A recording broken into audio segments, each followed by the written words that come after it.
बार एक बहुत बड़ा बिजनेसमैन एक छोटे से गांव में जाता है। उसका मकसद होता है कि उस गांव में एक बड़ी सी फैक्ट्री लगानी है। वह एक ऐसी जगह पर पहुंच जाता है जहां पर उसके सामने एक नदी होती है और उस नदी के सामने वह गांव होता है। अब उसके सामने दो रास्ते हैं। पहला यह कि वह सड़क के रास्ते घूमकर उस गांव तक पहुंचे, जिसमें लगभग 10 घंटे लगेंगे क्योंकि वहां तक पहुंचने का कोई डायरेक्ट रास्ता नहीं है। दूसरा रास्ता यह था कि वह एक नाव में बैठकर नदी के रास्ते उस गांव तक पहुंच जाए, जिसमें केवल 20 मिनट ही लगते। तो अपना टाइम बचाने के लिए उसने उस नाव के जरिए गांव तक पहुंचने का फैसला किया। वह नाव बहुत छोटी सी थी, जिसमें एक तरफ वह आदमी बैठा था जो नाव चला रहा था और दूसरी तरफ वह बिजनेसमैन बैठा था। नाव में बैठने के थोड़ी देर बाद उस बिजनेसमैन ने नाव वाले से पूछा, तुझे पता है तेरी नाव में कौन बैठा है? तो नाव वाले ने बड़े भोलेपन से कहा, नहीं साहब, मैं नहीं जानता। तब बिजनेसमैन ने कहा, अरे तू अखबार नहीं पढ़ता है क्या? मेरी फोटो हर दूसरे तीसरे दिन अखबार में छपती है। तो नाव वाले ने कहा, अरे साहब, मुझे पढ़ना लिखना नहीं आता है। मैं बहुत छोटा सा था जब मेरे पिताजी गुजर गए थे और अपने परिवार का ध्यान रखने के लिए मैं बचपन से ही काम में लग गया, इसलिए मेरा स्कूल बचपन में ही छूट गया था। यह सुनकर उस बिजनेसमैन ने नाव वाले का मजाक उड़ाते हुए कहा, तुझे पढ़ना लिखना भी नहीं आता है, ऐसी जिंदगी का क्या फायदा? यह सुनकर उस नाव वाले को बुरा तो लगा, लेकिन उसने कुछ नहीं कहा। थोड़ी देर बाद वह बिजनेसमैन उस नाव वाले से बोला, अभी कुछ दिन बाद यह जो तू सामने जमीन देख रहा है ना, वहाँ मेरी एक बड़ी सी फैक्ट्री लगेगी जहाँ पर हम मिनरल वाटर की बॉटल्स बनाएंगे। उस नाव वाले को बात समझ नहीं आई। उसने कहा, किस चीज की फैक्ट्री? तो बिजनेसमैन ने बड़े इरिटेट होकर उससे कहा कि वहाँ पानी की बोतलें बनेंगी जो तेरे गांव में नहीं बिकती लेकिन शहरों में बहुत बिकती है। तब नाव वाले ने कहा, अरे साहब, मुझे कहाँ पता होगा, मैंने तो कभी इस गांव से बाहर निकला ही नहीं। फिर बिजनेसमैन ने उसके ऊपर हंसते हुए बोला, तू कभी इस गांव से बाहर तक नहीं गया, तुझे पता ही नहीं कि शहर क्या होता है, ऐसी जिंदगी का क्या फायदा? उसकी बात सुनकर नाव वाले को सच में यह लगने लगा कि उसकी जिंदगी किसी काम की नहीं है। यह सोचते हुए उसकी नाव पर से ध्यान हटी और नाव के एक बड़े से पत्थर से टक्कर हो गई, जिसकी वजह से नाव में पानी भरने लगा और नाव डूबने लगा। उस जगह पर पानी बहुत ही गहरा था और किनारा बहुत दूर था। नाव वाले को समझ आ गया कि अब इस नाव को बचाने का कोई तरीका नहीं है। फिर वह अपनी जान बचाने के लिए नदी में छलांग लगाने ही वाला था। तभी उसने बिजनेसमैन ने पूछा, आपको तैरना तो आता है ना?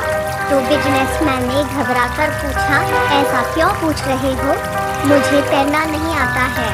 उसकी यह बात सुनकर नाव वाले को हंसी आ गई और बोला, साहब, आपको तैरना तक नहीं आता, ऐसी जिंदगी का क्या फायदा?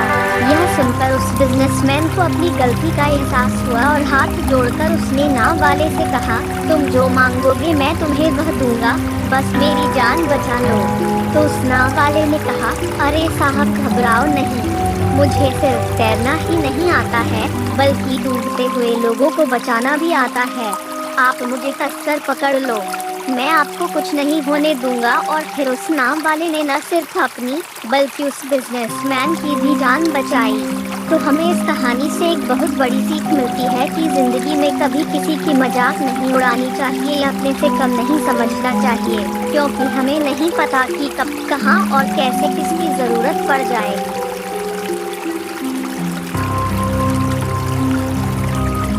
अपने शोध के दौरान एक समुद्री जीव विज्ञानी ने पानी से भरे एक बड़े टैंक में शार्क को डाला।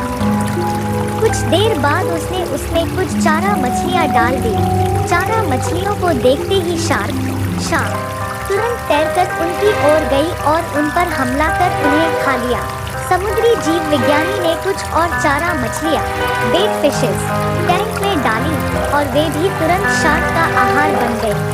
अब समुद्री जीव विज्ञानी ने एक कांच का मजबूत पारदर्शी टुकड़ा उस टैंक के बीचों बीच डाल दिया। अब टैंक दो भागों में बंट चुका था। एक भाग में शार्क थी, दूसरे भाग में उसने कुछ चारा मछली डाल दी। विभाजक पारदर्शी कांच से शार्क चारा मछलियों को देख सकती थी। चारा मछलियों के देख शार्क फिर से उन पर हमला करने के लिए उस ओर तैरी, लेकिन कांच के विभाजक टुकड़े से टकरा कर रह गई। उसने फिर से कोशिश की, लेकिन कांच के टुकड़े के कारण वह चारा मछलियों तक नहीं पहुंच सकी। शार्क ने दर्जनों बार पूरी आक्रामकता के साथ चारा मछलियों पर हमला करने की कोशिश की, लेकिन बीच में कांच का टुकड़ा आ जाने के कारण वह असफल रही। कई दिनों तक शार्क उन कांच के विभाजक के पास जाने का प्रयास करती रही, लेकिन सफल न हो सकी। अंततः थक-हार कर उसने एक दिन हमला करना छोड़ दिया और टैंक के अपने भाग में रहने लगी। कुछ दिनों बाद समुद्री जीव विज्ञानी ने टैंक से वह कांच का विभाजक हटा दिया, लेकिन शार्क ने कभी उन चारा मछलियों पर हमला नहीं किया, क्योंकि एक काल्पनिक विभाजक उसके दिमाग में बस चुका था और उसने सोच लिया था कि वह उसे पार नहीं कर सकती। सीख: जीवन में असफलता का सामना करते करते कई बार हम अंदर से टूट जाते हैं और हार मान लेते हैं। हम सोच लेते हैं कि अब चाहे कितनी भी कोशिश कर लें, सफलता हासिल करना नामुमकिन है और उसके बाद हम कभी कोशिश ही नहीं करते। जबकि सफलता प्राप्ति के लिए अनवरत प्रयास आवश्यक है।